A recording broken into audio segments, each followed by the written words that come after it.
देखते हैं शोध प्रारूप या शोध प्रारचना, अर्थ, विशेषताएं एवं चरण। शोध प्रारचना या शोध प्रारूप का अर्थ।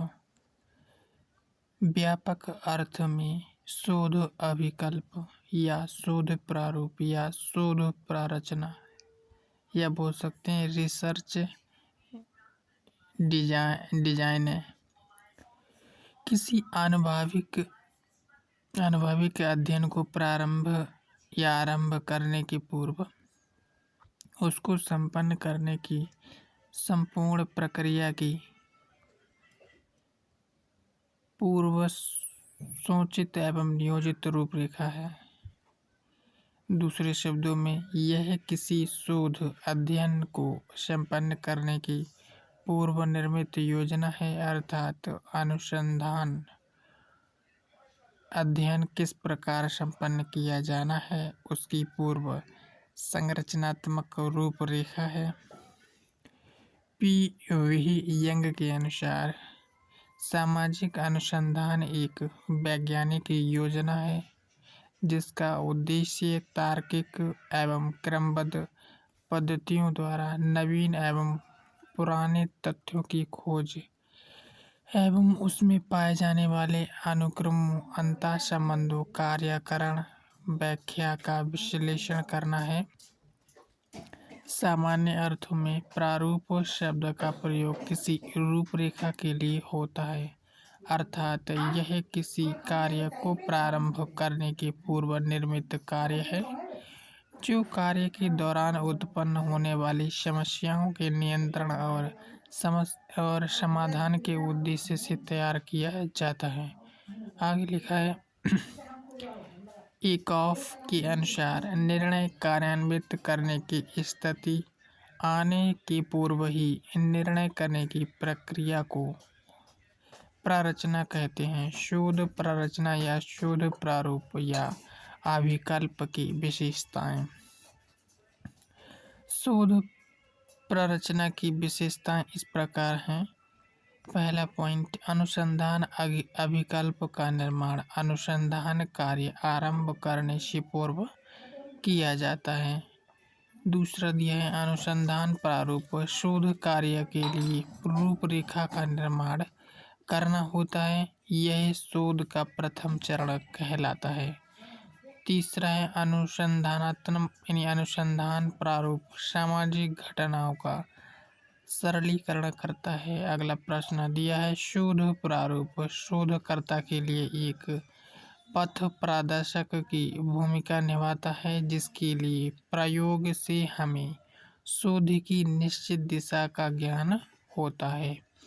आगे दिया है शोध प्रारचना को शोध कार्य में आने वाली बाधाओं का दूर कर शोध कार्य को सरल करता है।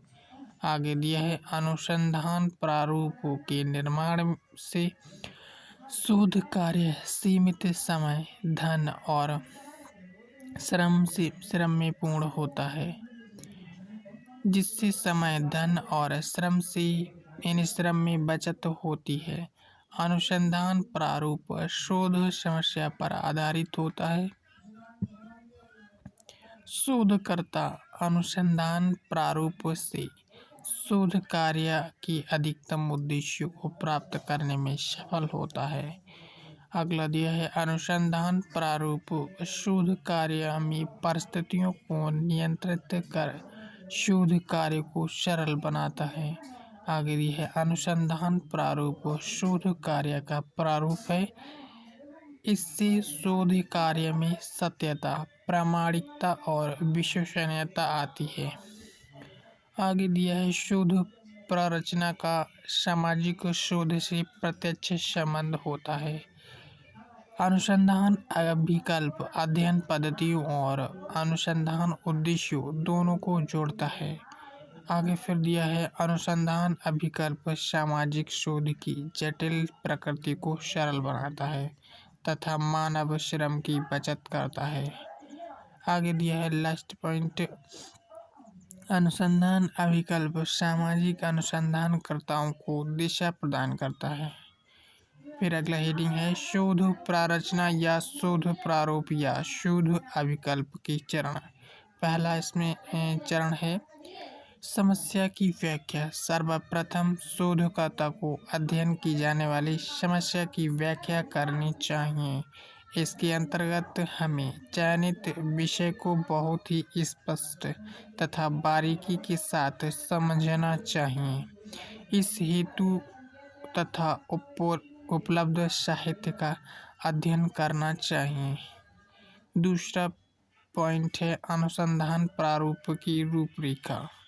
अनुसंधान कार्य के द्वितीय चरण में यह निश्चित करना आवश्यक होता है कि शोध कार्य किस प्रकार से किया जाएगा, शोध कार्य का क्षेत्र क्या होगा, शोध के उद्देश्य कैसे प्राप्त किए जाएंगे।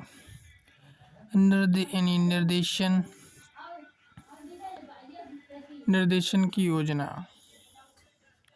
शोध कार्य हेतु चयनित की गई समस्या के लिए तथ्यों का संकलन करते समय हमें सदैव सावधानी रखनी चाहिए जिससे कि इस तथ्य संकलन द्वारा संपूर्ण समूह या समूह का प्रतिनिधित्व हो सके।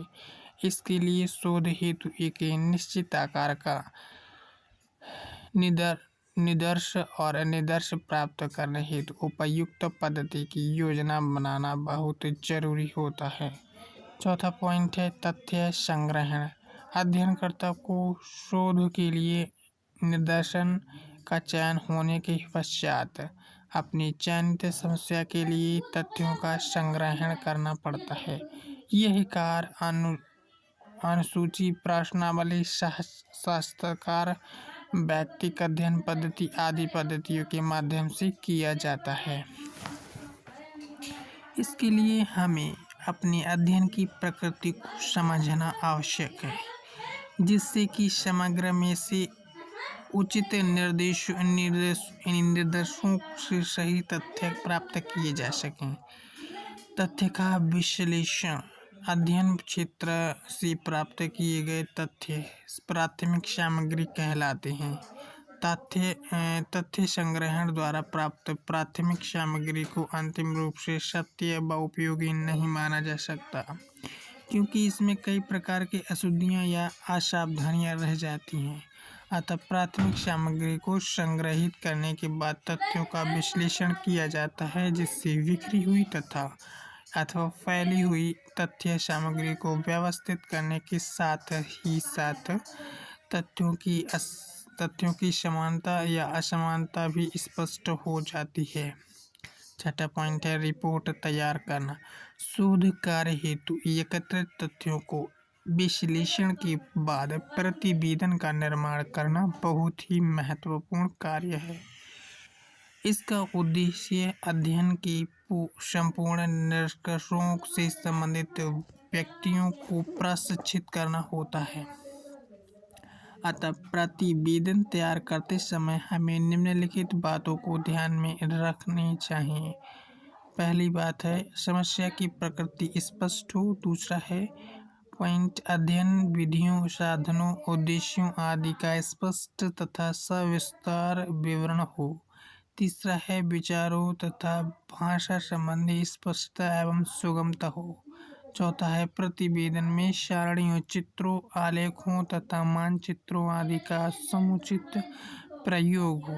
पांचवा है निष्कर्ष तथा सुझाव भी दिए जाने चाहिए। सातवां पॉइंट है नई समस्या की व्याख्या। शोध समस्या का अध्ययन कर प्रतिवेदन देते हुए निष्कर्ष तथा सुझाव प्रस्तुत किए जाते हैं। इसके साथ ही शोध समस्या के विश्लेषण के साथ ही हमें इससे संपन्न होने वाली नई समस्याओं की भी व्याख्या करनी चाहिए जिससे शोध के लिए नए विषय एवं नई समस्या की व्याख्या की जा सके।